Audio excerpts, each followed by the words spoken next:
दोस्तों, आज इंडिया और अफगानिस्तान के बीच एकमात्र टेस्ट मैच का पहला दिन मुल्लापुर क्रिकेट स्टेडियम में खेला गया और आज का दिन पूरी तरह से भारतीय टीम के नाम रहा, जहां भारतीय बल्लेबाज साई सुदर्शन और केएल राहुल ने कमाल की बल्लेबाजी करते हुए अफगानिस्तान की टीम की अच्छी खासी धुलाई की और पहले दिन ही उनको बैकफुट पर धकेल दिया।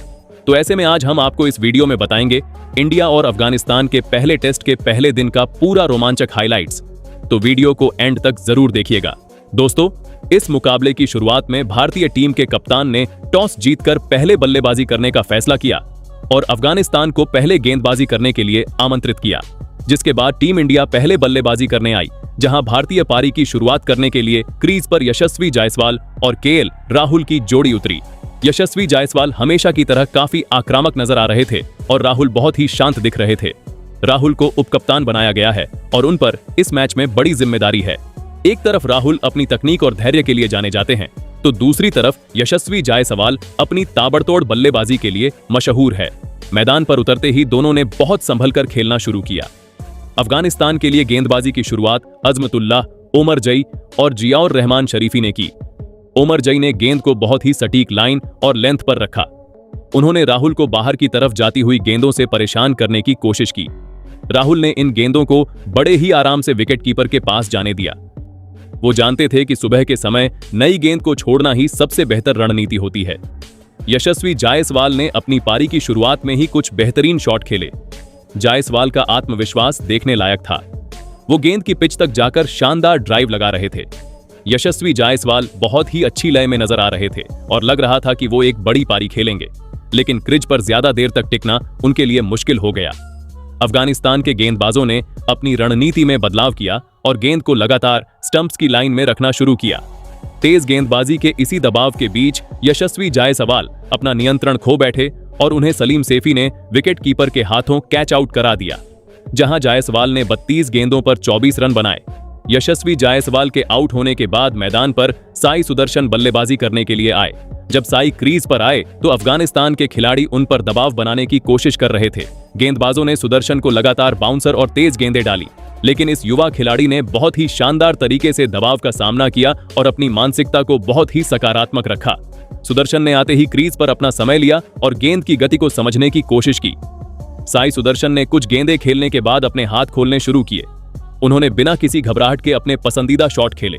उनके कवर ड्राइव और फ्लिक शॉट देखने लायक थे। सुदर्शन ने दिखा दिया कि वो अंतर्राष्ट्रीय स्तर पर खेलने के लिए पूरी तरह से तैयार है। सुदर्शन की बल्लेबाजी में एक खास बात यह थी कि उन्होंने स्ट्राइक रोटेट करने पर बहुत ध्यान दिया। वो लगातार सिंगल और डबल ले रहे थे, जिससे अफगानिस्तान के गेंदबाज उन पर दबाव नहीं बना पा रहे थे। जब भी कोई डीली गेंद मिलती, सुदर्शन उसे बाउंड्री तक पहुंचाने में कोई गलती नहीं कर रहे थे।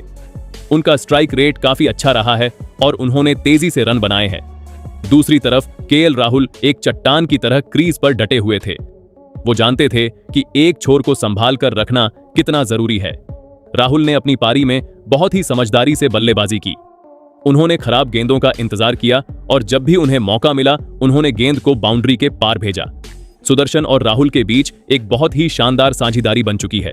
इन दोनों ने मिलकर भारतीय पारी को लड़खड़ाने से बचाया और एक मजबूत स्थिति में पहुंचा दिया है। ये साझेदारी अफगानिस्तान के लिए एक बहुत बड़ी सिरदर्द बन चुकी है। दोनों खिलाड़ी विकेटों के बीच बहुत तेजी से दौड़ रहे हैं। राहुल लगातार सुदर्शन से बात कर रहे हैं और उन्हें समझा रहे हैं कि किस गेंदबाज के खिलाफ कैसे खेलना है। ये एक अनुभवी खिलाड़ी की निशानी होती है कि वो अपने युवा साथी का मार्गदर्शन करे। सुदर्शन भी राहुल की बातों को ध्यान से सुन रहे हैं और उसी के अनुसार अपनी बल्लेबाजी कर रहे हैं।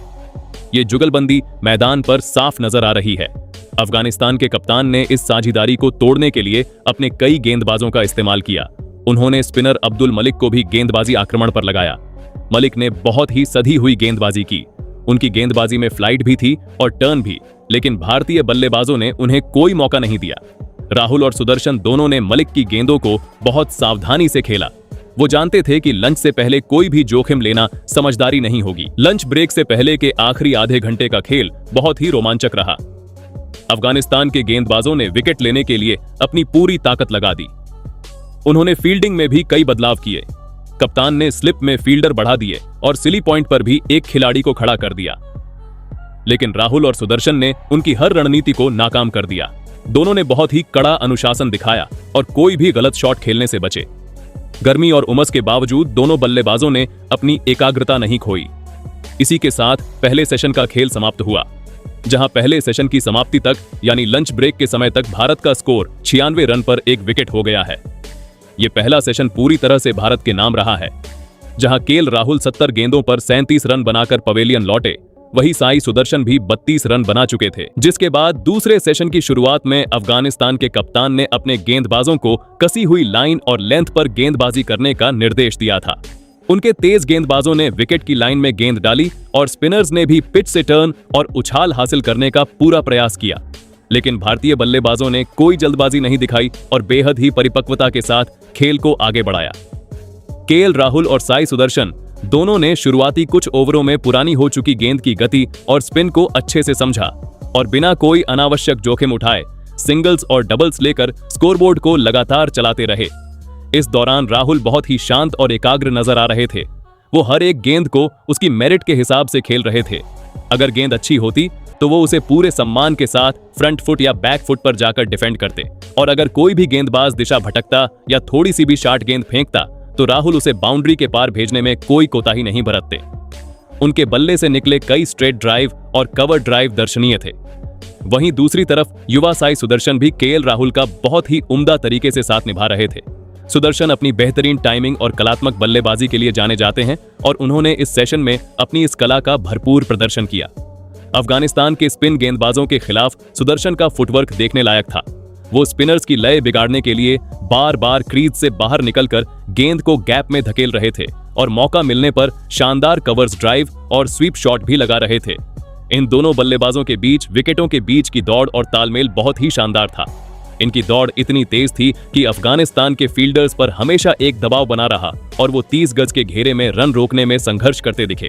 देखते ही देखते इन दोनों ने अपनी बेहतरीन और अटूट साझेदारी से भारतीय टीम का स्कोर 100 रन के पार पहुंचा दिया। जैसे जैसे रन बढ़ रहे थे, अफगानिस्तान के खेमे में निराशा और हताशा साफ तौर पर देखी जा सकती थी। उनके चेहरे बता रहे थे कि विकेट निकालने के लिए उन्हें कितनी मेहनत करनी पड़ रही है। खेल जैसे जैसे आगे बढ़ा और ड्रिंक्स ब्रेक का समय करीब आया, दोनों बल्लेबाजों ने अपने अपने अर्धशतक भी पूरे करने शुरू कर दिए। सबसे पहले केएल राहुल ने स्पिनर की गेंद पर एक शानदार शॉट खेलकर अपना 50 पूरा किया और बल्ले को हवा में उठाकर पवेलियन में बैठे अपने साथियों और मैदान में मौजूद हजारों दर्शकों का अभिवादन स्वीकार किया। राहुल के अर्धशतक के कुछ ही देर बाद साई सुदर्शन ने भी अपनी हाफ सेंचुरी पूरी कर ली। ये सुदर्शन के लिए एक बहुत ही खास पारी थी, क्योंकि उन्होंने अंतर्राष्ट्रीय स्तर पर इस मुश्किल पिच पर अपनी उपयोगिता और काबिलियत साबित की थी। दोनों बल्लेबाजों की इस शानदार और आक्रामक बल्लेबाजी की वजह से भारतीय टीम का स्कोर 150 रन के पार बहुत ही आसानी से और तेज गति से पहुंच गया। एक समय ऐसा लग रहा था कि ये दोनों बल्लेबाज चायकाल तक अफगानिस्तान के गेंदबाजों को कोई भी विकेट नहीं लेने देंगे। अफगानिस्तान के कप्तान ने परेशान होकर अपने सभी प्रमुख और पार्ट टाइम गेंदबाजों को आजमा लिया था, लेकिन कोई भी गेंदबाज इस जोड़ी को तोड़ने में कामयाब नहीं हो पा रहा था। मैदान पर काफी गर्मी थी और अफगानिस्तान के खिलाड़ी विकेट की तलाश में लगातार पसीना बहा रहे थे। 1 घंटे के खेल के बाद जब ड्रिंक्स ब्रेक हुआ तो अफगानिस्तान के कोच ने खिलाड़ियों को नई रणनीति बताई। ड्रिंक्स ब्रेक के बाद अफगानिस्तान ने अपनी रणनीति में थोड़ा बदलाव किया और गेंद अपने सबसे भरोसेमंद तेज गेंदबाज मोहम्मद सलीम साफी को थमाई। सलीम साफी ने आकर राउंड विकेट गेंदबाजी शुरू की और बल्लेबाजों को ऑफ स्टंप के बाहर खिलाने का और उन्हें ललचाने का प्रयास किया। उनकी ये रणनीति आखिरकार अफगानिस्तान के लिए कारगर साबित हुई। पारी के 43वें ओवर में सलीम साफी ने एक बहुत ही बेहतरीन और खतरनाक गेंद फेंकी। ये गेंद ऑन ऑफ स्टंप के थोड़ा बाहर गुड लेंथ पर गिरी और टप्पा खाने के बाद हल्की सी बाहर की तरफ स्विंग हुई। साई सुदर्शन, जो अब तक बहुत ही शानदार तरीके से खेल रहे थे और गेंद को बहुत अच्छी तरह से मिडल कर रहे थे, उन्होंने इस गेंद को बिना पैर निकाले कवर की दिशा में ड्राइव करने की कोशिश की, लेकिन गेंद ने उनके बल्ले का मोटा बाहरी किनारा लिया और सीधा विकेटकीपर की तरफ उड़ गई। अफगानिस्तान के विकेटकीपर अफसर जजई ने बिना कोई गलती किए अपनी बाईं ओर एक बहुत ही शानदार और फुर्तीली डाइव लगाई और गेंद को जमीन पर गिरने से पहले ही अपने दस्तानों में सुरक्षित कर लिया। ये कैच बहुत ही लाजवाब था और इसने थकी हुई अफगानिस्तान की टीम में एक नई ऊर्जा और खुशी भर दी। इस तरह से साई सुदर्शन की एक बहुत ही बेहतरीन, कलात्मक और संयमित पारी का अंत हुआ। सुदर्शन ने आउट होने से पहले 104 गेंदों का सामना किया और अपनी इस पारी में कई शानदार चौके लगाते हुए 81 रन बनाए। वो अपने शतक से बस 19 रन दूर रह गए, जिसका मलाल उनके चेहरे पर साफ दिख रहा था। साई सुदर्शन के पवेलियन लौटने के बाद नंबर 4 पर बल्लेबाजी करने के लिए भारतीय टीम के कप्तान शुभमन गिल अपने चिर परिचित अंदाज में मैदान पर आए। गिल के कंधों पर अब इस पारी की लय को आगे बढ़ाने और सेट बल्लेबाज केएल राहुल का साथ देने की जिम्मेदारी थी। गिल ने आते ही पिच का मुआयना किया और शुरुआती कुछ गेंदें बहुत ही संभलकर और डिफेंड करते हुए खेली। उन्होंने सलीम साफी और बाकी स्पिन गेंदबाजों को शुरुआत में सम्मान दिया ताकि वो पिच की गति और उछाल को अच्छे से समझ सकें। लेकिन गिल ज्यादा देर तक शांत रहने वाले या दबाव में खेलने वाले बल्लेबाजों में से नहीं है। जैसे ही उन्हें एक कमजोर और शॉर्ट पिच गेंद मिली, उन्होंने बैकफुट पर जाकर लेग साइड में मिड विकेट के ऊपर से एक बहुत ही खूबसूरत बाउंड्री लगाकर अपना खाता खोला और अपने आक्रामक इरादे साफ कर दिए। गिल के इन कलात्मक शॉट्स ने दर्शकों का भरपूर मनोरंजन किया और टीम के रन रेट को भी गिरने नहीं दिया। दूसरी तरफ से सेट बल्लेबाज केएल राहुल लगातार अपना शानदार खेल दिखा रहे थे। वो एक छोर पर चट्टान की तरह खड़े थे और अफगानिस्तान के गेंदबाजों के लिए एक बहुत बड़ी चुनौती बने हुए थे। राहुल ने अपने अनुभव का इस्तेमाल करते हुए ये सुनिश्चित किया कि सुदर्शन के आउट होने के बाद नई साझेदारी बनने तक टीम पर कोई दबाव ना आए। उन्होंने गिल के साथ मिलकर समझदारी से स्ट्राइक रोटेट करना जारी रखा और खराब गेंदों को चुन चुनकर बाउंड्री भी बटोरी। सेशन के आखिरी कुछ ओवरों में जब चायकाल का समय करीब आने लगा तो दोनों बल्लेबाजों ने अपनी रणनीति बदली और कोई भी गैर जरूरी जोखिम नहीं लिया। उन्होंने अपनी विकेट बचाकर रखने पर ज्यादा ध्यान दिया ताकि तीसरे सेशन में एक मजबूत शुरुआत की जा सके। जिसके बाद जब मैदानी अंपायर ने चायकाल की घोषणा की, तब तक भारतीय टीम ने अपनी पारी के 50 ओवरों का खेल पूरा कर लिया था और सिर्फ 2 विकेट के नुकसान पर 209 रन बोर्ड पर लगा दिए थे। जिसके बाद तीसरे सेशन का खेल शुरू हुआ। केएल राहुल और शुभमन गिल बल्लेबाजी करने आए। दोनों ही बल्लेबाजों ने तीसरे सेशन की शुरुआत भी बिल्कुल उसी आत्मविश्वास और सकारात्मक सोच के साथ की जिस तरह वो दूसरे सेशन में खेल रहे थे। तीसरे सेशन के शुरुआती ओवरों में अफगानिस्तान के कप्तान ने अपने सबसे भरोसेमंद गेंदबाजों को मोर्चे पर लगाया ताकि वो रन गति पर रोक लगा सकें और भारतीय बल्लेबाजों पर दबाव बना सकें। तेज गेंदबाजों ने विकेट टू विकेट गेंदबाजी करने का प्रयास किया और स्पिनर्स ने भी फ्लाइट का अच्छा इस्तेमाल किया, लेकिन भारतीय टीम के ये दोनों बल्लेबाज पूरी तरह से सेट हो चुके थे और उन्होंने बिना कोई जल्दबाजी दिखाए बहुत ही समझदारी से सिंगल और डबल लेकर अपना स्कोर आगे बढ़ाना जारी रखा। राहुल और गिल के बीच विकेटों के बीच की दौड़ बहुत ही शानदार थी। वो हर उस गेंद पर रन चुरा रहे थे जो फील्डर्स से थोड़ी भी दूर जा रही थी। इस रणनीति ने अफगानिस्तान के फील्डर्स को काफी थका दिया और उन पर दबाव बढ़ा दिया। दूसरी तरफ से कप्तान शुभमन गिल ने भी बीच बीच में कुछ बहुत ही शानदार और कलात्मक बाउंड्री लगाकर अपने इरादे साफ कर दिए। जैसे जैसे खेल आगे बढ़ा, सबकी नजरें केएल राहुल पर टिक गईं, जो अपने एक और शानदार टेस्ट शतक की तरफ बहुत ही तेजी से बढ़ रहे थे। 90 रन के पार पहुंचने के बाद राहुल ने कोई भी गैर जरूरी शॉट खेलने से परहेज किया। वो जानते थे कि टीम को उनकी कितनी जरूरत है और वो एक बड़ा स्कोर खड़ा करने के लिए क्रीज पर टिके रहना चाहते थे। अफगानिस्तान के गेंदबाजों ने राहुल को ललचाने के लिए कई बार बाहर की तरफ गेंदें फेंकी, लेकिन राहुल ने बहुत ही संयम का परिचय देते हुए उन गेंदों को जाने दिया। राहुल ने अपनी इस पारी में अपनी तकनीक और अपने अनुभव का बहुत ही बेहतरीन इस्तेमाल किया। उन्होंने तेज गेंदबाजों की बाउंसर गेंदों को बहुत ही आराम से छोड़ दिया और स्पिनर्स की गेंदों को फ्रंट फुट पर आकर शानदार तरीके से खेला। आखिरकार देखते ही देखते वो ऐतिहासिक पल भी आ गया जिसका पूरे स्टेडियम और करोड़ों भारतीय क्रिकेट फैंस को बेसब्री से इंतजार था। केएल राहुल ने बहुत ही शानदार और सधी हुई बल्लेबाजी करते हुए अपना बेहतरीन शतक पूरा कर लिया। शतक पूरा करने के लिए उन्होंने स्पिनर की गेंद पर कवर की दिशा में एक बहुत ही खूबसूरत शॉट खेला और 2 रन तेजी से दौड़कर पूरे किए। शतक पूरा होते ही राहुल ने अपने हेलमेट को उतारा, अपने बल्ले को हवा में उठाया और आसमान की तरफ देखकर भगवान का शुक्रिया अदा किया। लेकिन क्रिकेट के इस महान खेल में अक्सर ऐसा देखा जाता है कि जब कोई बल्लेबाज अपना शतक पूरा करता है तो कुछ पल के लिए उसका ध्यान थोड़ा सा भटक जाता है। केएल राहुल के साथ भी कुछ ऐसा ही हुआ। अपना शतक पूरा करने के तुरंत बाद ही वो एक गलती कर बैठे और अपना कीमती विकेट गंवा दिया। अफगानिस्तान के तेज गेंदबाज जियाउर रहमान शरीफी ने राहुल को आउट करके अपनी टीम को एक बहुत बड़ी और अहम सफलता दिलाई। जब भारतीय टीम का स्कोर 258 रन था, तब शरीफी ने एक बहुत ही शानदार गेंद फेंकी जो ऑफ स्टंप के थोड़ा सा बाहर टप्पा खाकर और बाहर की तरफ स्विंग हुई। राहुल ने इस गेंद पर बिना पैर निकाले कवर ड्राइव खेलने की कोशिश की, लेकिन कवर पर मौजूद रहमानुल्लाह गुरबाज ने बिना कोई गलती किए एक आसान सा कैच ले लिया। इसी के साथ भारत को तीसरा झटका लगा और केएल राहुल की इस लाजवाब पारी का अंत कर दिया, जिसके बाद बल्लेबाजी करने आए आक्रामक विकेटकीपर बल्लेबाज ऋषभ पंत। उन्होंने क्रीज पर आते ही अपना इरादा साफ कर दिया कि वो यहां पर समय बिताने या डिफेंस करने नहीं आए हैं। पंत ने आते ही अफगानिस्तान के गेंदबाजों पर हावी होने और उन पर दबाव बनाने के लिए बड़े शॉट खेलने शुरू कर दिए।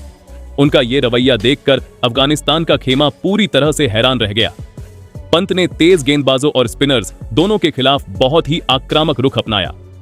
उन्होंने जियाउर रहमान और अन्य गेंदबाजों के खिलाफ अपने मजबूत कलाइयों का इस्तेमाल करते हुए शानदार छक्के और चौके लगाए। एक ओवर तो ऐसा आया जिसने पूरे मैच का रुख ही बदलकर रख दिया। पंत ने उस ओवर में लगातार 3 गगनचुंबी छक्के जड़कर मैदान में मौजूद दर्शकों का भरपूर मनोरंजन किया और गेंदबाजों के मनोबल को पूरी तरह से तोड़ दिया। पंत की इस तूफानी बल्लेबाजी ने भारतीय टीम के रन रेट को अचानक से बहुत ज्यादा बढ़ा दिया और टीम का स्कोर बिना किसी रुकावट के बहुत ही तेज गति से भागने लगा। जहां एक छोर पर ऋषभ पंत अपनी तूफानी बल्लेबाजी से अफगानिस्तान के गेंदबाजों की लय बिगाड़ रहे थे, वहीं दूसरी छोर पर कप्तान शुभमन गिल बहुत ही सूझबूझ और जिम्मेदारी के साथ अपना शानदार खेल जारी रखे हुए थे। गिल ने पंत को पूरी तरह से आक्रामक खेलने की आजादी दी और खुद एक छोर पर मजबूती से टिके रहे। गिल ने बहुत ही समझदारी से स्ट्राइक रोटेट की और खराब गेंदों को चुन चुनकर बाउंड्री के पार भेजा। अपनी इस शानदार और सधी हुई बल्लेबाजी के दम पर गिल ने भी अपना बेहतरीन अर्धशतक पूरा कर लिया। गिल ने अपनी इस पारी में कई बहुत ही खूबसूरत और क्लासिक शॉट लगाए, जिनमें उनके कवर ड्राइव दर्शनीय थे। जहां देखते ही देखते पंत और शुभमन गिल के बीच में शतकीय साझेदारी पूरी हो गई और टीम का स्कोर भी 81वें ओवर में 350 रन के पार पहुंच गया। लेकिन फिर 83वें ओवर में शुभमन गिल ने एक सिंगल लेते हुए अपना शतक पूरा कर लिया। गिल ने यह शतक सिर्फ 137 गेंदों पर बनाया, जिसके बाद दिन के आखिरी ओवर में ऋषभ पंत ने भी सिंगल लेते हुए अपनी हाफ सेंचुरी पूरी की और इस तरह से पहले दिन का अंत तक भारतीय टीम ने 368 रन बनाए 3 विकेट के नुकसान पर। जहां शुभमन गिल 103 रन बनाकर नाबाद लौटे, वहीं ऋषभ पंत 50 रन बनाकर क्रीज पे मौजूद है। तो दोस्तों, आपके हिसाब से भारत की टीम कितने रन बनाएगी पहली पारी में? अपनी राय कमेंट में जरूर बताइएगा।